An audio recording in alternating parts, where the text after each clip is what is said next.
Welcome to today's Explainer. Picture this. You're standing on the edge of a wild, completely uncharted new world. You've left everything you know behind. You're literally thousands of miles away from the king who's supposedly in charge of you, and you just stepped onto a shore where there are no towns, no police, and absolutely no laws. Every single choice is life or death. So how you survive? How do you build a fair society completely from scratch? Well, that is the incredible true story we're diving into today. So you're on this storm-blown ship, right? The journey was absolutely brutal. Tempers are flaring and people are starting to argue about what to do the second they hit land. If nobody sets the rules, how do you stop things from just descending into absolute chaos? Think about it. Without some kind of agreement, the strongest person could just take whatever they want. How do you decide who builds the houses or plants the crops or stands guard at night?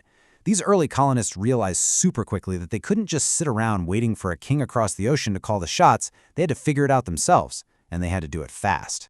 To break this down, we're going to look at 5 key things today: the need for rules, the Mayflower Compact, the Fundamental Orders, the House of Burgesses, and finally, morality, education, and you. All right, kicking things off with part 1, the need for rules. Look, back in the wild reality of the 1600s, these colonists weren't just sitting around in some comfy parlor philosophizing about self-rule.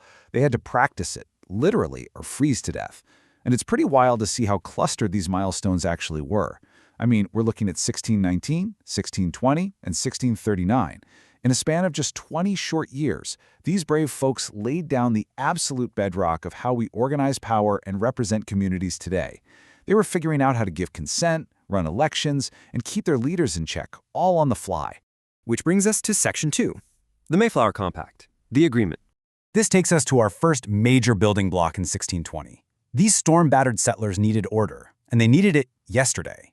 They didn't have time to draft up a 1,000-page legal manuscript. So before they even stepped off the ship, they signed a quick, practical agreement to govern themselves for the common good. And the real game changer here is this concept of consent of the governed. This was a massive shift. They were basically declaring, hey, these laws are legitimate because we agree to them, not because some distant king said so. Authority came straight from the community. It's such a beautifully simple idea. We follow the rules because we made the rules. Moving right along to Section 3, the Fundamental Orders, Written Limits. So we jump forward a bit to 1639 in Connecticut, and this is a massive level up. You can really see the evolution happening right here. They went from that quick, survival mode handshake of the Mayflower to a full-blown, detailed written constitution. And why does writing it down matter so much? Because it creates transparency. When it's on paper, everyone knows the score. You define exactly how elections work and what powers your leaders actually have. That means government becomes predictable, and more importantly, if a leader steps out of line, the people can hold them accountable. Written rules are exactly what protect freedom. Next up, Section 4, the House of Burgesses, representation. For our third block, we're actually rewinding just a tiny bit to 1619 Virginia. This was the very first elected legislative assembly in English North America. If the other documents were about the idea of a government, this was about the daily, messy practice of it. Instead of just one guy barking orders and demanding taxes, they set up a real system. You elect lawmakers, you debate the community issues, you vote on proposals, and then you pass local laws. It was literal hands-on training for self-rule, teaching ordinary people how to step up and be responsible citizens. And that leads us to our final section, number 5, morality, education, and you. Let's bring these 400-year-old ideas right into your world today. This breakdown perfectly synthesizes everything we've just talked about. You've got the Mayflower Compact giving us immediate order through community consent. You've got the Fundamental Orders laying down structured limits through a written constitution, and the House of Burgesses setting up local lawmaking through elected reps. When you put these 3 pieces together, boom, you've got the absolute blueprint for a free, functional society built completely from scratch. Honestly, these early documents are absolute masterclasses in how to organize a society.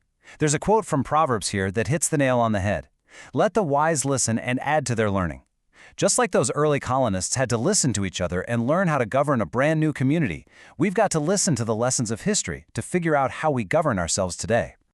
And that ties directly into the philosophy presented by heroesmartacademy and our source material. They argue that just like those early settlers needed rules to survive, your education needs a moral compass, specifically biblical morality. The core idea they present is that being smart just isn't enough if you're making choices that end up hurting yourself or the people around you. In their view, education without morality is kind of like a powerful ship with no steering wheel. It can actually cause harm. By combining education with a moral foundation, referencing Romans chapter 8, the source suggests that a spiritual mind is what ultimately brings you true peace of mind. So I want to leave you with this thought. If you had to sit down today and write a constitution for your very own life, what is the absolute first rule you would write down to protect your future? Think deeply about that one.